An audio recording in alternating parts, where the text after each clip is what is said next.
नेहा मध्यम वर्गीय परिवार से थी, जिसने अपनी स्नातक की पढ़ाई पूरी कर ली थी और अब वो अपने घर पर ही छोटे बच्चों को ट्यूशन पढ़ाती थी। नेहा का रंग गोरा था और वह दिखने में बिल्कुल गुड़िया की तरह थी। नेहा के माता पिता उसकी शादी के लिए एक अच्छे लड़के की तलाश कर रहे थे। तभी नेहा के मामा एक लड़के के बारे में बताते हैं। वो कहते हैं कि लड़के का नाम केतन है। वह किसी कंपनी में मैनेजर के पद पर है और महीने के 70,000 कमाता है। नेहा के माता पिता ने लड़के की फोटो देखी तो उन्हें लड़का पसंद आ गया।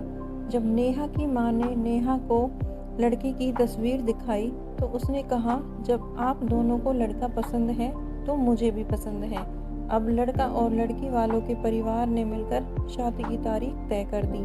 नेहा के माता पिता बहुत खुश थे कि उनकी बेटी की शादी एक अच्छे घर में हो रही है। पूरे धूमधाम से नेहा की शादी हो गई। अब नेहा बचपन के घर को छोड़कर एक नए घर में चली गई। कुछ दिन तो नेहा को अपने माता पिता और अपने घर की बहुत याद आई। नेहा की शादी को अब कई महीने बीत गए थे। अब उसका पति केतन उससे पहले जैसा व्यवहार नहीं करता था। वो चिड़चिड़ा सा रहता था। नेहा को समझ नहीं आ रहा था कि वो क्या करे।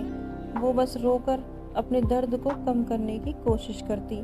एक दिन नेहा को पता चला कि केतन सिगरेट पीने के बहाने छत पे जाता है और किसी लड़की से बातें करता है। जब नेहा ने केतन से पूछा कि आप रोजाना छत पे जाकर किससे बात करते हैं, तो इस पे केतन ने जवाब दिया कि वो मेरे ऑफिस का फ्रेंड है, बस उसी से बातें करता हूँ और तुम अपने काम से मतलब रखो, ज़्यादा सीआईडी बनने की ज़रूरत नहीं है। होली का दिन था। केतन के कुछ दोस्त उसके घर आए थे। सभी ने घर पर पार्टी की। उस दिन केतन के एक दोस्त ने थोड़ी ज़्यादा ड्रिंक कर ली और उसने नशे में नेहा के सामने जाकर कहा, भाभी आप इतनी प्यारी और मासूम सी हो, फिर भी केतन भाई दिन भर उस घमंडी प्रिया से बातें करते रहते हैं। लगता है कि आप केतन भाई का सही से ख्याल नहीं रखती। ये सुनकर नेहा का शक अब हकीकत बन चुका था।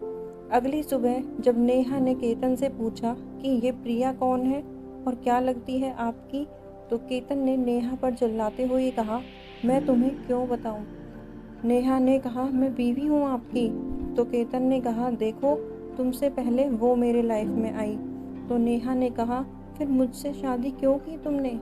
तो इस पर केतन ने कहा, बस तुम अच्छी लगी इसलिए शादी कर ली। नेहा ने कहा, अब तुम देखना मैं उस लड़की को कैसे सबक सिखाती हूँ। इस पर केतन को गुस्सा आ जाता है और वह नेहा को पीटकर एक कमरे में बंद कर देता है। नेहा की सास को सब पता था, फिर भी वह अपने बेटे के सामने एक शब्द भी नहीं बोलती थी। शाम को जब केतन आया तब उसने रूम का दरवाज़ा खोला। उस दिन नेहा की तबीयत खराब हो गई, फिर भी उसी हालत में उसने खाना बनाया। नेहा ये सारी बातें अपनी माँ को बताना चाहती थी, लेकिन चाह कर भी वह नहीं बता पा रही थी, क्योंकि वह जानती थी कि अगर उसके माता पिता को ये सब पता चलेगा तो वह परेशान हो जाएंगे। केतन अब नेहा के साथ नौकरानी जैसा व्यवहार करने लगा। छोटी छोटी बातों पे उसे मारता। नेहा अब धीरे धीरे डिप्रेशन का शिकार होने लगी। उसके दिमाग में गलत गलत ख्याल आने लगे। अब न वो समय पे खाना खाती और न ही किसी से बात करती। आखिरकार एक दिन नेहा ने रूम में फांसी लगाकर आत्महत्या कर ली, लेकिन आत्महत्या का कारण किसी को नहीं बताया। बस उसकी सास को पता था कि नेहा ने आत्महत्या क्यों की है। दूसरी तरफ नेहा के माता पिता का रो रो कर बुरा हाल हो गया।